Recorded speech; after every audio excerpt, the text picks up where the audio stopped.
que le blocage, il est aussi, peut-être surtout du côté des employeurs. On fait que, en ce moment, discuter en Mmh. négociation alors qu'on devrait négocier.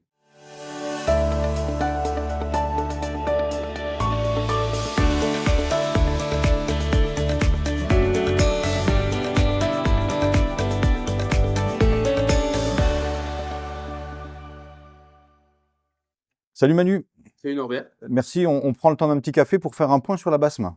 OK, avec plaisir, oui, surtout qu'il y a eu un peu d'actualité en ce moment. Bah oui, parce que la dernière fois qu'on s'est laissé, on venait d'organiser et d'accueillir les autres syndicats dans les locaux de la CFDT pour construire une plateforme commune à propos de la convention collective unique de branche étendue. Où est-ce qu'on en est? Qu'est-ce qui s'est passé depuis cette vidéo? Donc du coup, à partir de cette réunion, on avait communiqué sur les 5 points de convergence qu'on avait trouvés avec les autres OS, qu'on a présentés en séance de négociation et malheureusement, on n'a eu aucun positionnement de Access, l'organisation employeur, face à nos revendications. Ils ont été incapables de nous dire quelle était leur ligne rouge, si c'était acceptable ou pas pour eux. Donc du coup, ça veut dire que depuis ces 5 points revendicatifs, on est toujours en attente d'un Mmh. positionnement d'Access qui est qui est pas actuellement, clair et précis sur ces points. Oui, donc on a souvent dit: «Oui, les syndicats salariés ne s'entendent pas, donc ça traîne, ils sont pas tous d'accord» et cetera. En fait, là, ce que tu dis, c'est que le blocage, il est aussi, peut-être surtout du côté des employeurs. Bah, là, actuellement, on peut constater que le blocage, il est très fortement du côté des employeurs parce que, par exemple, rien sur que la position du salaire minimum de base qui est le SMIC plus 15, ils sont incapables de se positionner. Ce qui est une revendication forte de la CFDT et là-dessus, on n'a aucun positionnement des employeurs. D'accord, donc une séance où, bah, voilà, on constate cette situation. Alors, peut-être pas de blocage, mais en tout cas, ils sont pas prêts. En tout cas, ils n'ont pas suffisamment avancé pour rentrer dans le vif du sujet, alors qu'on connaît l'urgence de la situation. Et qu'est-ce qui s'est est-ce qu'il y a eu de nouveaux épisodes depuis encore? Du coup, après ça, on les a laissés non négocier, on va dire, mais la séance d'après, du 16 janvier, comme vous avez pu le constater, on a quitté la négociation parce que justement les employeurs ne respectaient pas les accords qu'ils avaient signés, ne respectaient pas leur signature. Mmh. Ils n'ont toujours pas produit à ce jour un texte martyr sur lequel on pourrait travailler, on pourrait, négocier la virgule, rayer, barrer, amender et du coup, on sait pas où on va. On Mmh. fait que, en ce moment, discuter en Mmh. négociation alors qu'on devrait négocier. Mmh. Surtout que, alors, du côté CFDT, le projet, il est ficelé depuis longtemps, ça, on l'a suffisamment fait connaître et tout ça. Et puis là, l'intersyndicale est d'accord sur des bases communes. On a les fameux 5 points. Le Ouais. le le projet CFDT est ficelé, le projet CFDT a été présenté en conférence de presse, a été présenté aux employeurs, a été présenté au gouvernement.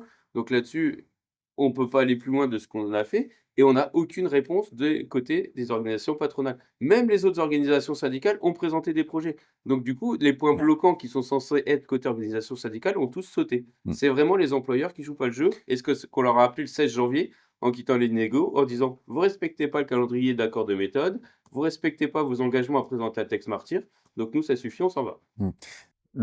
On sait que c'est des négociations, ce qu'on appelle mixtes, c'est-à-dire qu'il y a l'État est présent, alors pas pour négocier bien sûr, mais pour être témoin, organiser, et être garant que justement chaque partie respecte un peu la loyauté des négociations, comme on dit.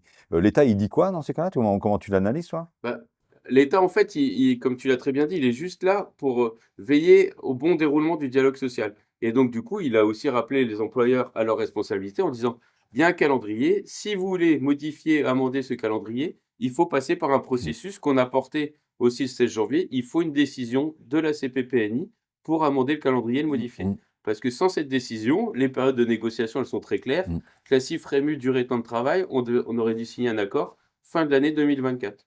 Ouais. Donc on veut continuer à négocier, donc forcément, il faut qu'on amende ce calendrier et le ministère du Travail, qui est présent, a relevé la situation et en a fait part, lui aussi, à son retour au ministère Mmh. compétent. Mmh. D'accord, et donc depuis, vous avez encore eu une nouvelle séance, Oui, le 5 et février. 5 février. Le 5 février, même situation? Il faut claquer la porte? On est toujours dans le statu quo ou? Non, le 5 février, en fait, l'effet de la réunion du 16 janvier a porté ses fruits le 5 février. Du coup, la situation de blocage s'est débloquée et on est arrivé à extirper des employeurs un engagement à nous fournir un texte écrit le 2 avril au plus tard. Nous, on voulait absolument Ouais. l'avoir, pas le 5 février parce qu'on savait que c'était court, mais 3 semaines après, Mmh. le 28 et ils ont dit: «On va être en incapacité de produire ce texte parce que c'est compliqué, blablabli, blablabla». Mmh. Donc on a obtenu le 2 avril 2025 au plus tard qu'ils nous fournissent ce texte sur lequel on va pouvoir négocier, travailler. Parce que eux, ce qu'ils avaient proposé au départ, c'est de nous fournir un texte clé en main à la signature à la dernière négociation de juillet. Mmh. Comme ça, on était coincés, c'était le texte là ou rien. Oui, Et donc enfin, c'est une façon de squeezer la négociation, ce qui est absolument exactement. pas la politique de la CFDT et j'imagine de l'intersyndicale. Donc là, alors on a une situation qui est claire. On a des employeurs qui sont à la traîne, hein, enfin, consciemment, inconsciemment, voilà, chacun jugera.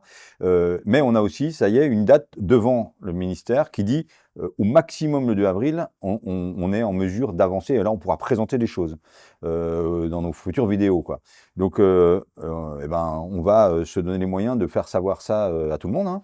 Et puis de mettre un peu la pression, parce que les idées, ça fait longtemps. Nous, les propositions, ça fait longtemps qu'on les a à la CFDT, qu'on les a affichées. On a eu aussi ce courage-là et cette loyauté-là. Et donc, on va pousser dans ce sens-là. Je pense que les équipes vont suivre, non? Les équipes vont suivre, les équipes sont demandeuses et en plus, nous, le 2 avril, ça va nous permettre de connaître le positionnement enfin définitif par rapport à nos Mmh. revendications qui sont une reconnaissance de l'ancienneté avec une automaticité tout au long de la carrière qui permettent une augmentation salariale. Le salaire de base SMIC plus 15. Les congés, c'est aussi important parce que nous, notre Mmh. revendicatif, on portait les jours de prévention des risques Mmh. professionnels 15 jours, mais on portait aussi 30 jours de congés payés, c'est-à-dire une semaine de plus Mmh. qu'actuellement et sur tous ces points-là, on n'a aucune réponse Mmh. et sur les points de l'intersyndicale portés en plus en commun, qui est sur une reconnaissance de la qualification, on n'a pas de réponse non plus. Mmh. Bah, écoute, voilà, bon, je sais pas ce qu'on va en penser tout le monde, mais manifestement, ça bouge, ça avance. On l'avait déjà pressenti, nous, avec l'intersyndicale. Je pense que là, on est dans des trucs, on sait où ça bloque et on va se donner les moyens de faire avancer les choses. Bah, là, on a tout fait pour Mmh. que les employeurs respectent leur signature. L'accord de méthode prévoit des dates, Mmh. prévoit un texte sur la table sur lequel on peut négocier. On a tout fait pour y arriver. Certes, le 2 avril, c'est pas tout de suite, mais le 2 avril, on aura un texte qui va Mmh. nous emmener Mmh. un texte définitif de négociation, qui sera la première partie de la CCE, classification, rémunération, durée, temps de travail. Ça marche. Bah, écoutez, on va donner rendez-vous. De toute façon, les gens commencent à bien savoir où nous trouver, notamment sur Facebook, sur le groupe Facebook. Donc, on va continuer à faire monter un peu la pression et à suivre de près ce dossier. Merci Manu, en tout cas. Bah, merci, puis à bientôt. Allez.